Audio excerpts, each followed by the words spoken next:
IRB infrastructure developers limited ये company engineering और construction sector के काम करने वाली कंपनी है। इसके शेयर बाजार में भविष्य को लेकर IRB infra share price target 2024, 2025, 2026, 2030 तक क्या होंगे, इसकी विस्तार से जानकारी इस आर्टिकल में देने वाले हैं।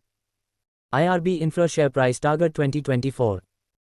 कंपनी का कुल मार्केट कैप 40,570 करोड़ का है, तो कंपनी के ऊपर 5,823.04 करोड़ का कर्ज भी है। भविष्य में कंपनी अपने कर्ज को कम करती है तो इसका साल 2024 में पहला टारगेट आपको 85 रुपये और दूसरा टारगेट 100 रुपये तक जा सकता है। IRB infra share price target 2025। Company में पिछले 5 साल में 43% की रिटर्न, तो पिछले 3 साल में 84% के रिटर्न, तो पिछले 1 साल में कंपनी ने 132% के रिटर्न निवेशकों को प्राप्त करके दिए हैं। मतलब कंपनी लगातार निवेशकों को अच्छे रिटर्न देने में कामयाब हुई है। भविष्य में भी कंपनी ऐसे ही रिटर्न देती है तो साल 2025 में आपको इसका पहला टारगेट 120 रुपये और दूसरा टारगेट 150 रुपये तक जा सकता है। IRB infra share price target 2026।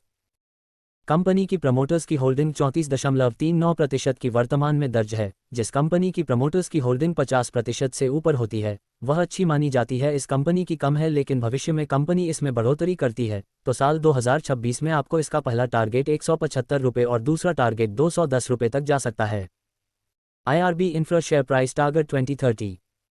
Company ने पिछले 5 साल का कुल नेट सेल्स मार्च 2019 में 3,384.78 करोड़ का था, जो 5 साल बाद मार्च 2023 में कंपनी का 4,160.44 करोड़ का नेट सेल्स हुआ है। मतलब कंपनी लगातार ग्रोथ कर रही है। ऐसे ही ग्रोथ आने वाले समय में भी कर सकती है तो साल 2030 में आपको इसका पहला टारगेट 600 रुपये और दूसरा टारगेट 700 रुपये तक जा सकता है।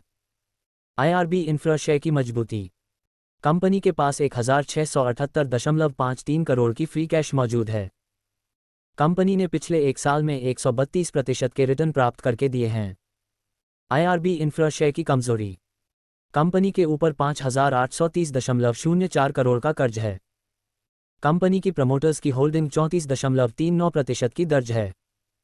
कंपनी का पिछले 3 साल का रेवेन्यू ग्रोथ 1.39% का दर्ज है। डिस्क्लेमर, इक्विटी न्यूज़ का विजन भारत में वित्तीय साक्षरता को बढ़ावा देना है। हम जो सामग्री पोस्ट करते हैं वह विशुद्ध रूप से शिक्षा और मनोरंजन के उद्देश्य से है। हम सेबी पंजीकृत वित्तीय सलाहकार नहीं हैं, इसलिए हम कोई निवेश या वित्तीय सलाहकार सेवाएं प्रदान नहीं करते हैं। आप अपने पैसे और अपने फैसलों के लिए पूरी तरह जिम्मेदार होंगे। कृपया अपने वित्तीय निवेश के लिए किसी सेबी पंजीकृत वित्तीय सलाहकार से परामर्श लें।